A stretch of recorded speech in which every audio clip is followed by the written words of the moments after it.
Running a home service business is hard. So how is it that some people make it look so easy? Well, we'll tell you. This is the Freedom Blueprint Podcast. It's always good to hear the wins that successful contractors have. But have you ever thought that the best advice would be to hear about the speed bumps they encountered, the mistakes they've made along the way? We're going to talk about the good, the bad, and the ugly. We want you to be successful and avoid the mistakes others have made. Let's get this party started. Welcome to the Freedom Blueprint Podcast. Now your host, Justin Deese. Are leaders born or are they made? So today we're going to talk a little bit about leadership, specifically the question of are leaders born or are they made? This topic comes up pretty frequently, and I really think it would just be a really good conversation and topic for us to talk about. And first off, I want to say this: leadership as a topic is it's a huge topic, right? And it covers a lot of different areas and a lot of different angles. And so, again, specifically, we're going to go into just a couple of things to kind of dive into more the born or the made side of it. My statement is this: leadership right now is more important than it's ever been. I'm going to repeat that again to make sure you got that in your earbuds. Leadership now is more important than ever. Now, I bet you're asking yourself the question, why? Why would I say that? And to be honest with you, I'm glad you asked. And I'm glad we're having this conversation because it's a really good question to ask. So I think one of the big topics on this is because of what we have now in our world is people have more options than they have ever had before. Now, I think a lot of times people talk about this gig economy, right? And they're like, gig economy. And if you don't know what that means, I'll give you the quick Cliff Note version, which is basically short-term work, right? So a gig economy is either short-term or freelance work as opposed to that permanent, traditional job employment.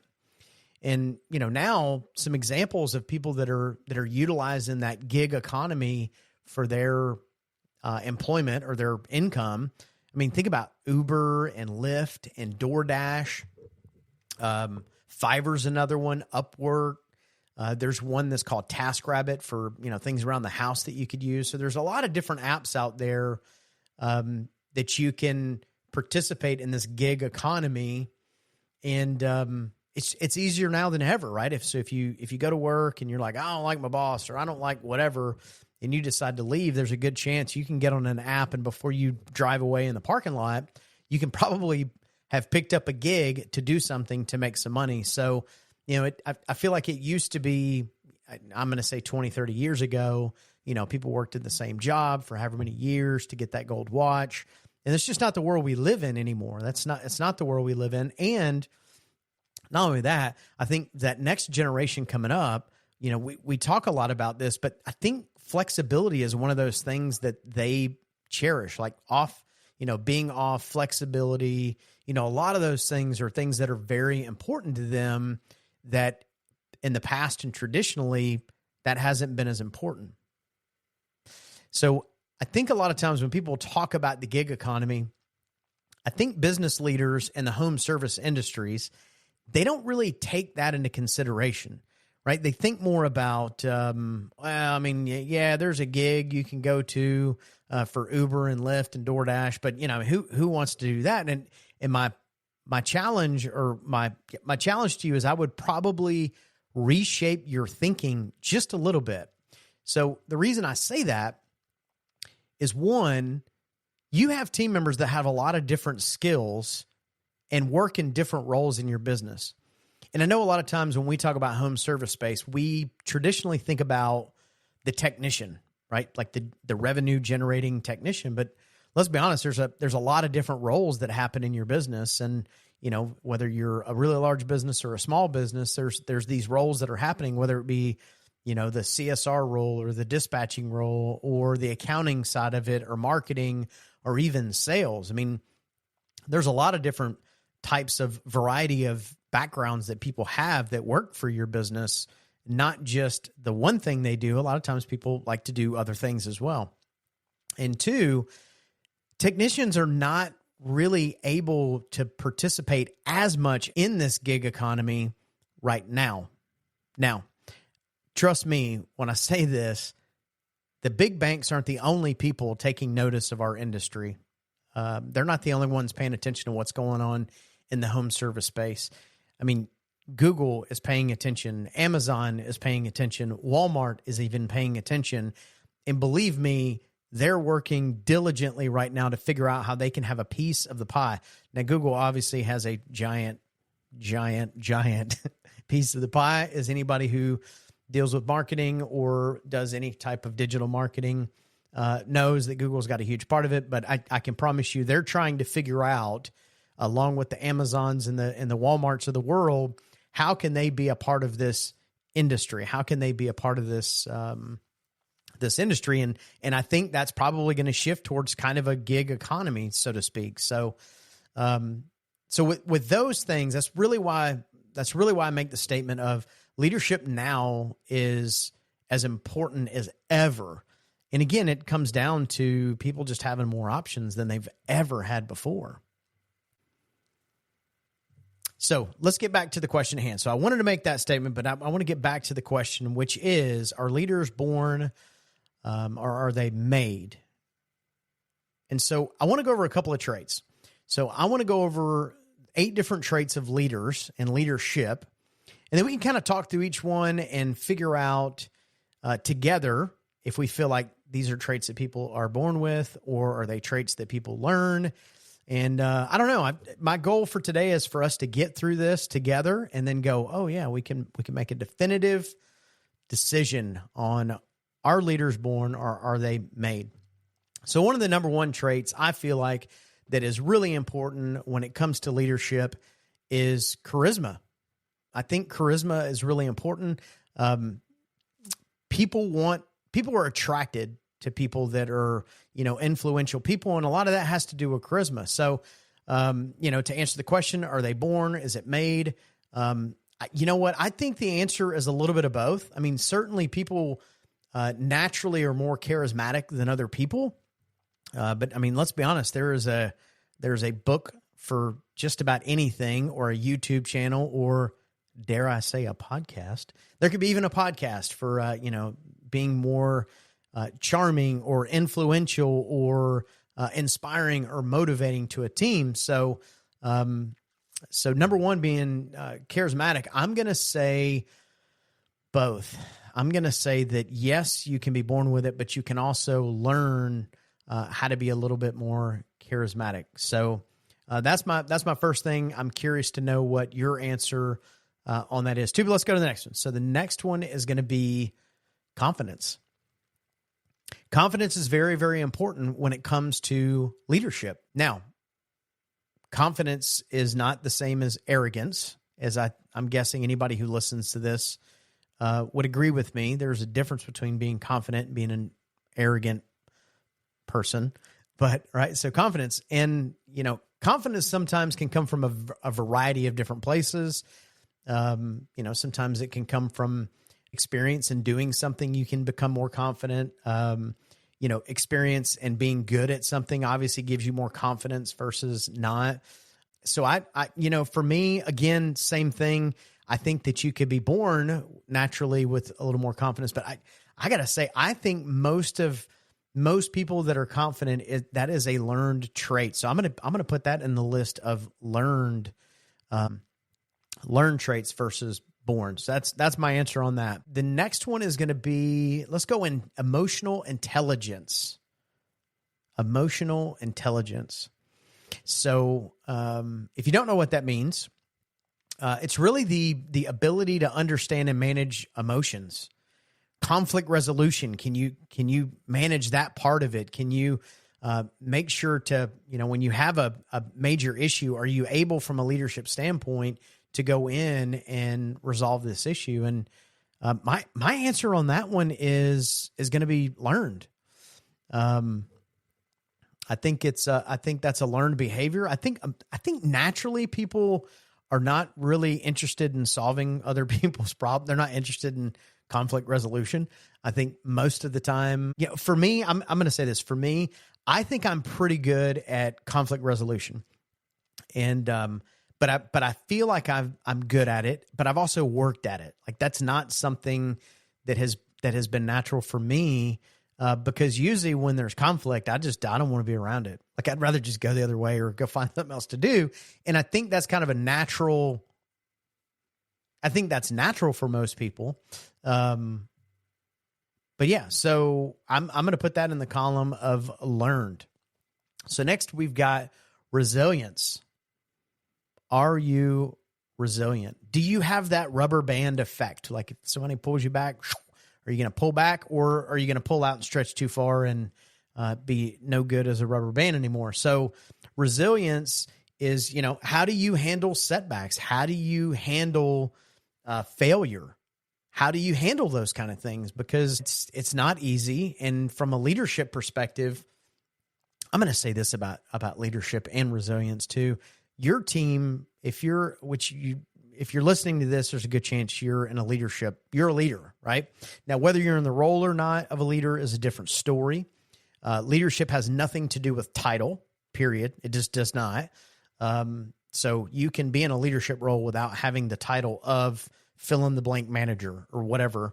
But your team and the people around you, actually, I'm going to take that back. I'm going to take back the team part. I'm going to say that people around you, they are watching what you do and what you say and what you don't do and what you don't say, right? So I think resilience is one of those things where people watch you if you mess something up, but man, they almost pay closer attention to see how you react to it. Is that the type of person who's going to get up and solve the problem and keep moving? So I think that from a resilient standpoint, I think my answer, and I'm curious to know what your answer is, but my answer is going to be, this is you learn resiliency, right? You learn to do it.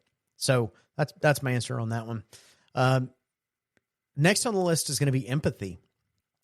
And, empathy is one of those things where, in order to be an effective leader, you do have to have empathy. You do have to be empathetic to those around you. You can't be the kind of person that when someone has a problem, whether you care about it or not, and as you know, sometimes people have baby mama drama that you're not really all that interested in having a conversation or listening to or whatever, but you still have to be empathetic to what is going on in that person's life. So I think empathy is one of those things where people naturally, I think, are born more empathetic than other people.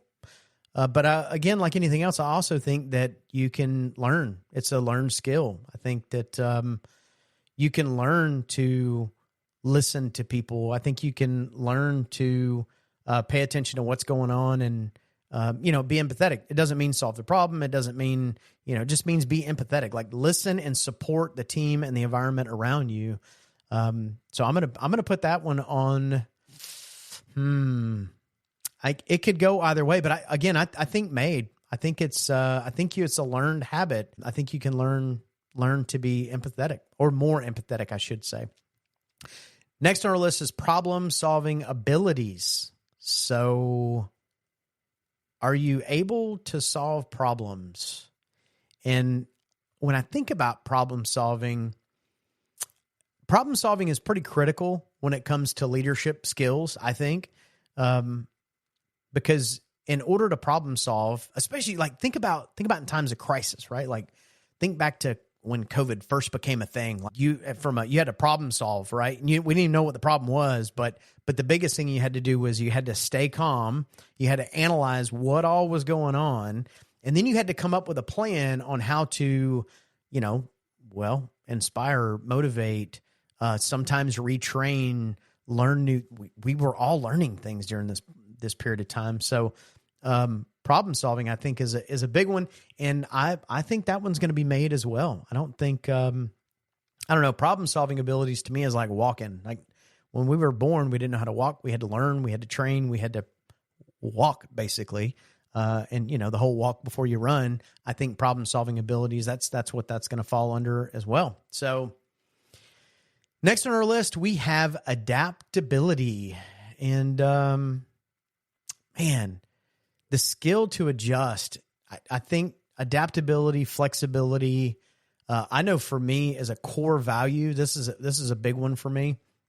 I know when Gist and I were creating Paradise Home Service at the beginning and we were kind of doing our core values, adaptability and flexibility was really at the core of what we talked about the most with the team, because we knew we were wanting to grow and scale very quickly.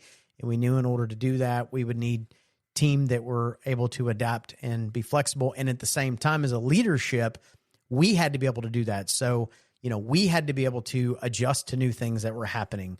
We had to be able to embrace the change going on around us. And I'm going to even say, and stay positive with it, right? I mean, this is not all about COVID, but here we go. We're going to talk about COVID again. We had to embrace the change. We had to go, okay, cool. So I don't know what this is going to look like, but what we are going to do is we're going to forge ahead and we're going to make the most out of what we've got. And we're going to stay positive. We're going to stay focused. Sure, we're going to shift some things we got going on, but we're going to go out and we're going to grind for a little bit. And we're going to come back and we're going to reevaluate and figure out where do we need to adapt. So I think adaptability, I think that's a made skill. I think that's one of those things it's a learned habit and a learned trait that is not born. So that one's going to go under that category. And last, we have team building. And this one I really like because I think team building is one of those things where you almost need all these, well, not almost, you need all these other skills in order to even begin to do this team building part of it, right? So you've got to be able to read and understand people, and you've got to have a little bit of charisma and confidence in order for people to want to be on your team in order to build it. And if your team members and as you're building a team, problems always arise. And if you have zero empathy whatsoever, it's going to be very difficult to get people to follow you and want to be on your team. So I think a lot of times this is learned through like leadership training and hands-on practice, and sometimes even hands-on messing it up. Like sometimes you learn how to do things. I know for me, the lessons I learn are the ones that are the most expensive and they hurt the most. Those are the ones that typically are the lessons that stick. So for the majority of those 8, and listen, I know there is a lot of different other attributes that fall under leadership. Like as I think about it now, I think about vision and I think about integrity, 2 very critical parts to leadership, to kind of leadership characteristics. And listen, so really that kind of rounds it out with 10. I was going to talk about 8, but there you go. There's 10, vision and integrity. But I think these things, all of them, you can be born with some of them. And most of them are learned, right? I mean, most of these habits can be learned, and some of them are even affected by environmental. And I don't mean as the smog outside, but the people that you surround yourself with, right? So, I think the people that you surround yourself with can really play an effective part of, do you have these other, do you have these critical skills or these skills in order to be a good leader? So let me tell you a story. So there was a basketball player, and he held the school record at Wake Forest. He had 781 assists. He had 275 steals, and he totaled 968 career points. This is Wake Forest. This is a big college for basketball. Not a basketball fan. For those of you who are a basketball fan, I would be curious if you guys already know who this is. I would be surprised if anybody does, but I would love to know. But right, and then this person went on and had 13 seasons in the NBA, and quite frankly, the dude was a star. He was a stud. Now, the name of this basketball player, The name of this basketball player was Muggsy Bogues. And the dude was 5'3", and straight up, he could dunk a basketball. Now, you think about that, 5'3". Again, that's according to Google. I Googled it. So if he's 5'3.5" or 5, cut me some slack here. This is what Google told me. So 5'3", and he could straight up dunk.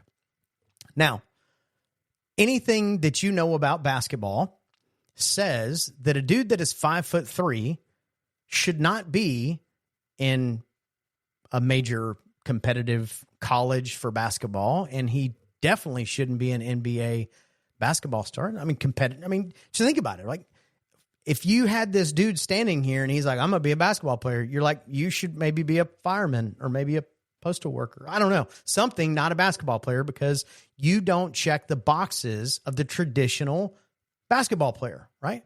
And then the flip side of that story is there's probably 1,000, there's probably 10,000, 10,000 people that were born and that wanted to be an NBA player. And they were probably 6'7", super fast, great hands, could dribble the ball, and could probably jump 14 foot high. And they didn't make it to the NBA. Like, think about that for a second. So my point is, even if you weren't born with all the skills and the stature to become like this amazing leader, you can still learn and work to become a great leader. So to answer the questions, are leaders born or are they made? My answer is they're made. And I think they're made from hard work. I think they're made from determination. I think they're made from humility. I think they're made from grit. I think there's all these things that make up amazing leaders. And listen, of course, there's some born skills that you could have that would really make it easier. And there's no doubt, right? If you're more charismatic, that certainly helps you as a leader. If you just are naturally an empathetic person, some people are, some people aren't, but sure, that's probably going to give you a little bit of competitive edge, but that doesn't mean you can't be a good leader. But what it does mean is you are going to have to work a little bit, like just a little bit harder or that much harder than the guy next to you or girl next to you in order to become the amazing leader that you want to become. So there's my answer. I would love to know what you thought of this. I would love to know if you think that they are born or made. And listen, I appreciate you coming and hanging out a few minutes with me and going through this with me. I always love feedback. I love feedback to know whether you think they were born or are they made. So until next time, I'm your host, Justin Deese, saying thank you for spending some time with me today. And I'm signing off from Freedom Blueprint Podcast. Stay motivated, keep learning, and as always, keep crushing it. You've been listening to the Freedom Blueprint Podcast. Information is useless if not applied. So take what you've learned and go and implement it. We hope you've enjoyed the show. If you did, make sure to like, rate, and review. We'll be back soon. But in the meantime, find us on social media at Freedom Blueprint for Home Services and hit the website at www.freedomblueprintpodcast.com. See you next time.